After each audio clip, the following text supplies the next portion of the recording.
what they do. Like, look, I don't play a lot of this new stuff because it's not mine. Right. It's not my music. Right, So right. it is what it is. My pop wasn't checking for Spoonie G and PE and none of that stuff. Right, you know what I mean? right, Until I had to sit down and break it down to him, let him listen to, like, okay, I can respect that, especially when it came, like, as far as the samples and stuff. But, you know, you got a lot of cats. It's like it makes us look bitter and weak. And my thing is, if I'm not mentoring nobody, or if I'm not educating or schooling, I'm doing myself and the culture a disjustice. Yes. You dig what I'm saying? So that's why my thing is, I'm all about bigging the next dude up. What was the young blood? The brother that was Yards. That was here. The brother that was here last time I spun. Was it Yards? I think it was Yards, the DJ. I forgot the young boy name. He was a beast. But the fact that he was so respectful and just like, damn, you know, to see a cat spinning on turntables all vinyl, he was like, yo, I gotta go back to work. Because you have some of those DJs that look at that aspect of DJing. Right. And respect that aspect. Because you have some of these DJs that don't respect that aspect, and they need to. That's because they don't have nobody telling them or showing them. Right. You know, schooling them about the beginning of how it started. And I think every DJ, if you're going to be a DJ, you should learn the first fundamentals of DJing, which is on vinyl. Right. I think I said this on the last show. You gotta go to school for everything. If you want to become a brain surgeon, you gotta go to school. Right. You want to be a lawyer, you gotta go to school. Right. Because it's cool if you gotta, you know, it's like, what's that? It's like, I forgot what it used to be called. Like, they used to have these like bullshit books when we was growing up that were like, if you had to do a book report, and it was like these little like leaflet notes. It was like the easiest, gave you all the easy answers. Right. Okay, yeah, you know all the easy, you got the basics in here, because all they're gonna give you is the basics. But let's just say the test on cover was in them notes. Right. Now you jam. Yeah. You jam. So my thing is, I'd rather go back, study, research, talk to some cats who've done this before me. Right. And get that knowledge and add on to what I got going on. This is what's not happening. But at the same time, the OGs are not encouraging that. You can't beat the new cats over the head with, yo, this ain't music. Like, yo, come on, man. Let's not front. Everything in the 90s was not dope. Everything in the 90s was not dope. And let's not put it all on Vanilla Ice. Because not only that, because us as DJs and in those 90s, and I was in the clubs in those 90s. Right. You're mad, we wasn't really playing a lot of those down south records. Nah, we wasn't. We started playing down south once Little John started popping. Right. You know, around that era, then you had Cash Money. But right. Like Master Piano was putting out records way before. We wasn't playing none of those records down here. Like, my thing is, they were whack to us. They was whack to us. You know what I mean? Like E40, all these dudes. We was knocking all that. West Coast, all that. We was knocking all that. We were barely playing Too Short records. Nah, we weren't playing no Too Short records. Like, I ain't gonna hold you. Like, one of my favorite joints is Cuss Words. Cuss Words? One of my favorite joints by Too Short is Cuss Words. And that's a classic. You play that in Chicago, they going crazy. They're going crazy. You know what? Too Short got a couple joints because he got the joint with Eric Sherman. Right. I mean, like, but his early foundation and stuff, we wasn't messing with that because you know, we gotta think about it. Philly, we the mecca of a lot of stuff. Right. Like, we broke a lot of New York records. Like, okay, perfect example. Maestro, that's a New York artist. That down here. That's a Philly record. Pump Me Up was another record. Trouble Funk, straight out of DC. And you know, it was crazy because I remember when my sister bought that record. Right. One of my older sisters bought that record. They wasn't even playing that record on the radio yet. Nah. And, you know, it was crazy because she had a couple records like that was from New York that they wasn't playing down here. Right. Then all of a sudden, months later, they had got big. Philly will break. I remember that Trouble Funk. I remember that punk. We were good for breaking records. 4 songs on that original 12 inch. I think I got it with me tonight. Oh, wow. I think. But yo, we break records. We broke Captain Rock. Captain Rock is a Philly record. Right. Like Hashim, Al I Nafish, was gonna say that. Nobody was playing that record. Nobody was playing that but Philly DJs. Like we will break records. New York records. New York put out good records, but they wasn't breaking a lot of DJs. A lot of hip hop records like Lady B, WHAT. They were coming down here getting the records played. Come on. And you know it's funny, Marley talked about that.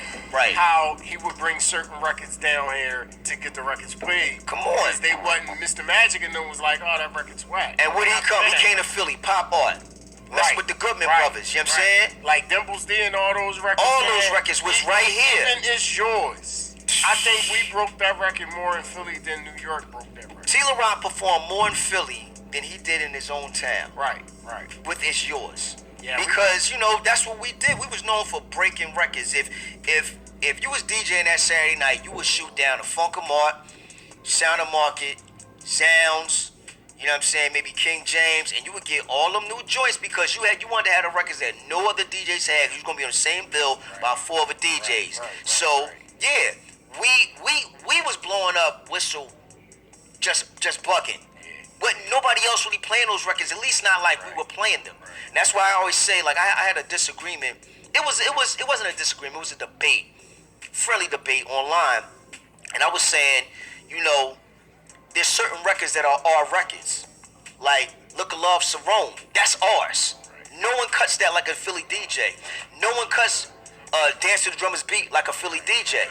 Nobody cuts Good Times. That's going to always Nobody be does that. One of our marked records. Those are our records, and that's why I say, like, even with Maestro, New York played them records. Captain Rock. When you hear Maestro, you never hear Maestro in New York. You always hear Maestro at a party in Philly. You know it's funny that a lot of that early generation hip hop, you don't hear a lot of that in New York. Nah, you hear it here though. You hear it here. You hear it here though. Shout out to DST. I listen to Flex. All day.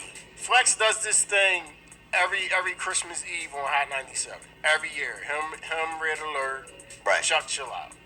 Where they play nothing but classic hip hop. Breaks. Now, I've been listening to them doing this every year, probably for maybe, because they've been doing it for a while. I've been listening to it. I started listening to it maybe about 6-7 years now. I tune in every Christmas Eve, and then they post them on Mixcloud. So if you miss it, or you can go to their website. Now, some of the records the Flex he does that early era of hip hop, but some of the records he don't like. He played some of the same records. Like he always plays Super Rap, the first one. Of course. And like, to me, that was a record that New York, they might have played it, but they didn't really cut that record. Not like we do. That's what makes it a Philly record. Train, because I listened to Flex when he played, and he let that part play. And you know, a lot of New York DJs didn't cut that. They didn't cut that record. But because it also was a lot of records that they didn't play in New York. Like some of those Treacherous 3 records, like Put the Boogie in Your Body. What? I never heard Flex and them playing them trains. Come on, man. Never heard them playing them trains, dog. Nah. I never heard him play again. Cause Bent be down here in Philly. He here. Right. He here because at the end of the day, all you gotta do is be in Philly a month. And you know these are records that you know, it's not hard to play the new stuff. It's really not hard to play the new stuff. It's easy, because you ain't even gotta mix the new stuff. Yeah, I mean it's like pretty much drop it. Pretty much exactly. Pull but up. Yeah, what up? What's good with y'all? What's good? Go ahead. You know, you sitting there. Right. Spanish Fly and Terrible too. I never hear nobody plays that, but in Philly, and that's my record. I love that record. In Philly, that was a Philly record, but it's a New York-based record.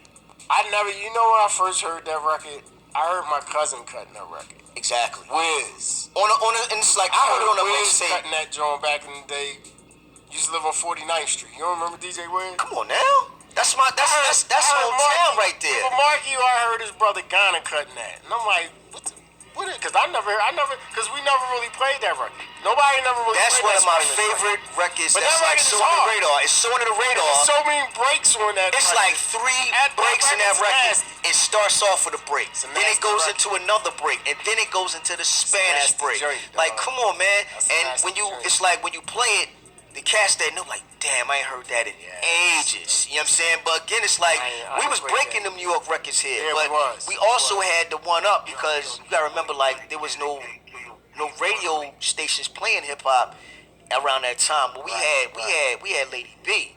Yeah. Playing all this shit on WHAT. And she was the outlet. She was breaking a lot all of these that artists because she was playing a lot of them records. She was playing Trouble Funk. Like She was playing EU Freeze. A lot of people. DC Records. You know what I'm saying? DC Records. These are early go-go records. New York didn't start playing EU Freeze till EU Freeze got played. And shout out to New York. We're not taking nothing away from NY. Taking nothing away from NY, man.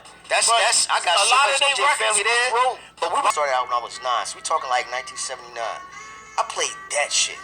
And like all that Enjoy stuff, Super Rhymes, all these classic songs, you don't hear them no more. You don't hear none of that stuff.